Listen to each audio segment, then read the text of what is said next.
Hey, what's going on, guys? Brandon here with Texas Plinking, and I got something pretty exciting here. Now, I'm going to start off sounding a little bit spoiled because having this YouTube channel and uploading videos for a little over 6 years now, I start to become jaded over a lot of things. What might be exciting for a lot of people, I'm kind of looking after it in the, lens of making cool content and some stuff that hopefully viewers will remember. That being said, I'll of course have fun shooting a no thrills AR-15 still, but it doesn't necessarily justify a full video because it won't be memorable. At least I don't think so. In this box, I think it's something pretty memorable. This, before I even open it, I'll describe it. It is a bolt action rifle that's multi-cal, and in this box is two different configurations, one in .308 and one in .338 Lapua Magnum, all within this box. It kind of takes the shape of an AR, but it's still bolt action with a left-hand bolt, interestingly enough, down like the middle. It's not like a traditional bolt action. And in it as well, I got a big old suppressor, a big old scope, all that good stuff. Now, no, this is not a small box meant to be concealable, but it is, for what it is, inconspicuous. It looks like it's some camera gear or something like that. So ultimately it just makes traveling a lot easier, just to and from the range, or if you're gonna fly with it, lockable. It is called the 21st Tec Bellator. And we're gonna go ahead and pop it open, but not before we thank a couple sponsors that helped make this particular video happen. The first one being Collector's Firearms. Collector's Firearms regularly has over 12,000 guns and 500 swords in stock. They deal in all types of guns, new and used modern firearms to antique firearms. And they have guns from all kinds of price points, whether it's $100 or $500,000. Collector's Firearms has it all. They got expert staff on call ready to talk to you 7 days a week to answer all of your questions, and you name it, Collector's Firearms has it. So again, big thanks to Collector's Firearms for sponsoring this video. I'll leave a link in the description to their Facebook. That way you could check them out. If I leave a link to their actual website, I'll get slapped on the wrist, so I won't do that. Also, lastly, I did mention I'm going to be shooting .338 Lapua Magnum. If you guys know about that, hard to source, and when you do, very expensivo. So I want to give a big thanks to the Mag Shack for actually just sending me some ammo. So that's not a paid sponsor. They just are making my overhead a little bit less expensive, and I really appreciate that, particularly for this video. The Mag Shack, the name would suggest they have all your needs for all your magazines, pistols, rifles, everything. But they also sell ammunition, and they sent me 100 rounds of some S&B 300 grain ammunition. So we'll test it out as well. And I also brought some Hornady ammunition I bought a while ago just to test a couple things.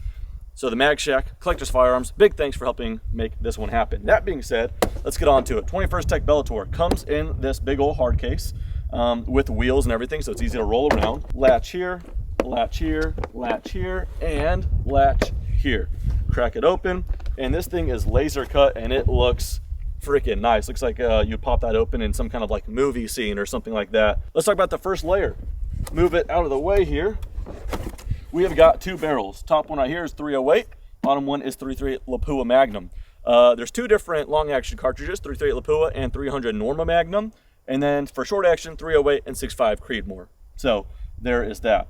Right here we got the AR-10 mags. If you go short action, .65 or .308, we'll use AR-10 mags, and it comes with two of them. And then right here is a different mag well, and you swap out mag wells when you go from long action to short action to long action. Right now, when I show you the receiver, it's set up to be a short action, so we're gonna start off in .308, but this is a larger mag well for the long action, so we can swap that out later. That's the top layer there. Then we got the bottom layer. Hopefully you guys can see that okay. So let's just go ahead and start off with the goods. Let's just get right into it because I'm impatient. This is the receiver set. It's got a folding stock. There is a non-folding stock version, and it's $600 less. So it might be going out of order here, but I will just mention that these start at $5,000 and it goes up to $5,600, like this one here being the folding stock version. Comes in black and FDE as well. Thought I'd mention that. All right, so the receiver set stock, just folded it out. It's a KRG stock as well. But very AR-esque in a way. In fact, it takes AR triggers, but it comes out of the box with a LaRue MBT-2S. Very nice two-stage trigger. Ambi fire selector, and like I said, the bolt is actually on the left side, but as a right-handed shooter, it feels totally fine so far. In fact, I could just stay on the scope and just cycle it. So I didn't expect that to work, but it works. Then on top, I've got a behemoth of an optic, but it still fits in there. I had to custom cut my foam just a little bit more. It's a Vortex Razor HD Gen 3 6-36 by 56 with the diving board and everything, and still fits in there. On the bottom as well is two more mags. These are the long action mags, so .338 Lapua. I've got a bipod. Doesn't come with an Atlas bipod, but I put it in there. Also doesn't come with a suppressor, but I got mine. KGM .338 Lapua suppressor, and this will work with the .308 and .338 Lapua Magnum. Here's our handguard. In fact, just to put some more pieces together, let me just clip the bipod to the handguard. Nice and QD. There we go. And then lastly, you get some fix-it sticks, which are gun-specific tools. And this is a little torque wrench thing that maxes out at 65 inch-pounds, which is what's required to assemble the thing. That's it. And then it also comes with a different bolt head, if you've got the caliber conversion, a different bolt head and a screw. That's what's needed to convert the calibers.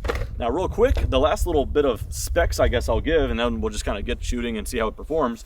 This is just kind of cool stuff, and as expected with multi-cal guns, if you're going from long action to long action, all you need to do is a barrel swap. Bolt head, mag, everything works the same. Same with short action to short action, 308 to 6.5. Once you swap between those two, you need to change out the bolt head and the magazine well and the barrel, of course. So 3 different components, and with some practice, after I've had some practice, I can do a caliber swap from long to short or short to long in probably about 2 minutes, if I'm honest. I could probably get that a little shorter if I like really treat it like an F1 pit stop. But just doing long to long, as far as just barrel out and new barrel in, that can be done well under a minute. Okay, so pretty cool. As far as from the box to assemble, I could use some practice there as well, but watch me do it. Okay, so here we go. So here's our receiver. First off, like I said, it's got the short action mag well in there. So I'm gonna grab my 308 barrel. The barrel has got this little nub on the top here, and that's gonna be used to index, and there's no wrong way to put it. So you don't have to be too smart to put it together, because if I can do it, that says something. So we go ahead and put this here, twist it to where that little thing lines up, bada boom. Also put the bolt back, would be smart. There we go. So that's there loosely. Then what we do, take our hand guard, and there's 2 screws in here. So I'm just gonna go ahead and take these out. Those screws are what hold everything all together. So go ahead and slide this over, and just like the barrel, it indexes into the top rail, just like that.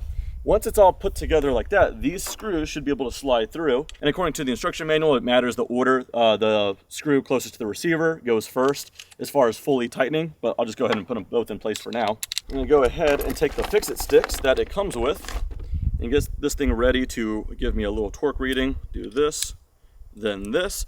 And again, the reading maxes out at 65 inch-pounds, so we're just gonna go ahead and tighten it, starting with number 1, the screw closest to the receiver. And whoa, there's 65 inch-pounds right there. Now we're gonna do screw number 2. Boom, and there's 65 inch-pounds right there. Go ahead and close the bolt. There's that. Let me grab a mag. Let me grab another mag. There we go. Unsuppressed anyway. So I'm gonna go ahead and grab my suppressor, because I love shooting suppressed. And there it is. Quite a big boy that fit in a what is relatively small case, considering it's this entire setup, plus a whole different caliber conversion kit as well, all in that box. Pretty darn cool, definitely different, and that's why I'm excited to make a video on it. However, haven't shot it yet.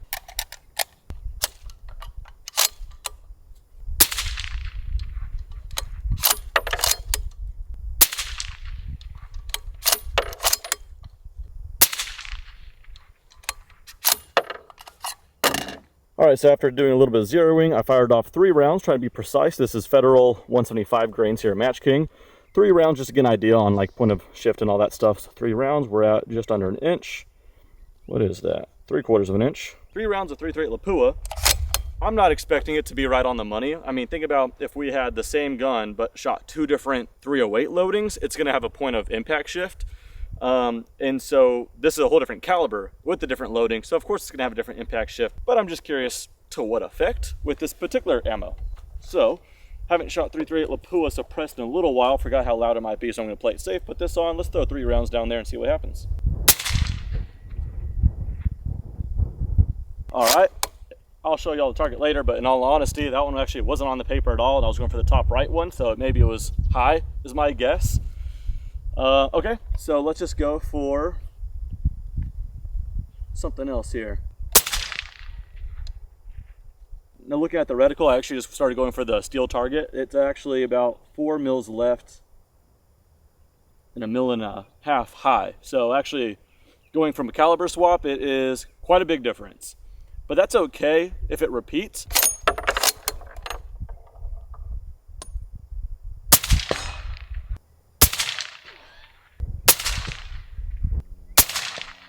I was going right here and it was nowhere at all on here at all. So I started going for the steel target and it wasn't on the steel target, but I was seeing dust land way to the left and kind of high. So once I, configured that to where I was hitting the steel where I liked it, I started going for paper, and then I committed to a 3-round group, which was about 2 inches. So I tried again with some Hornady ELT stuff going for here, and these were landing way over here. Not a great group either. It was getting worse and worse. I went back to the S&B ammo and started aiming here. Then I was getting a shot landing here. I checked the torque on the barrel, handguard, all that stuff. It's still locked into the 65 inch-pounds. Suppressor's not walking off on me, nothing like that. Just to make a video out of this, I say we can go back to the 308 configuration. I got maybe 20, 25 rounds left, and maybe we could stretch the legs on it as a 308, but something's going on in 338 Lapua. All right, back to 308. Good news is I'm getting way better at the caliber conversion. That time it took maybe like 2 minutes.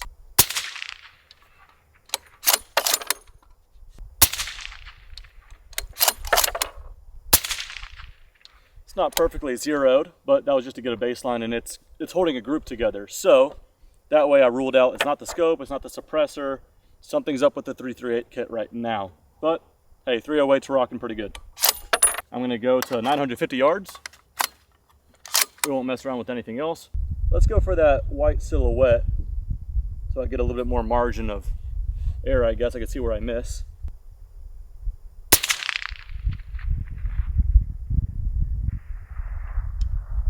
I see the little orange plate swinging, so I must hit the frame, so I'm just low for sure.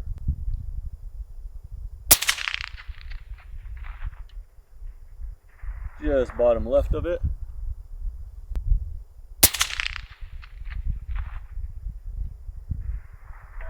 There we go.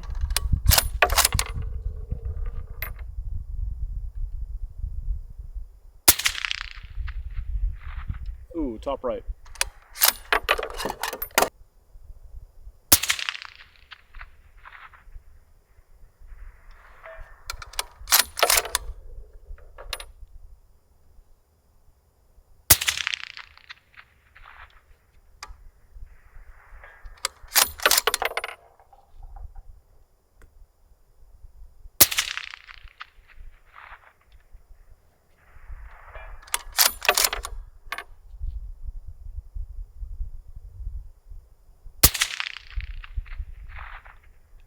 Off the right there.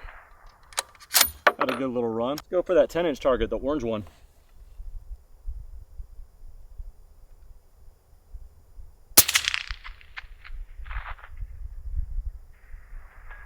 Beautiful. All right. Let's go for the 5-inch orange one. We'll really start narrowing it in now.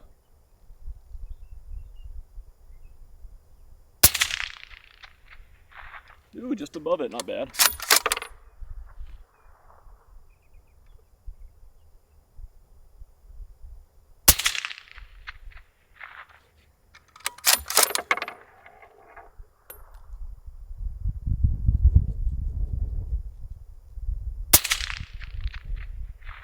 Ooh, low.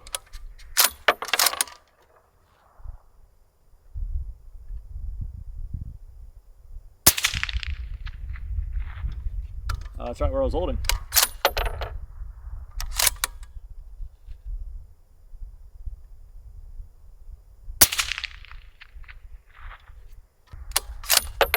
Oh man, that's all we got. Well, I tried to end on a hit there, but ultimately we did end on a better note than what was going on in the middle there with the conversion kit. There it is. More exciting videos coming very, very soon, so catch you guys then. Take care.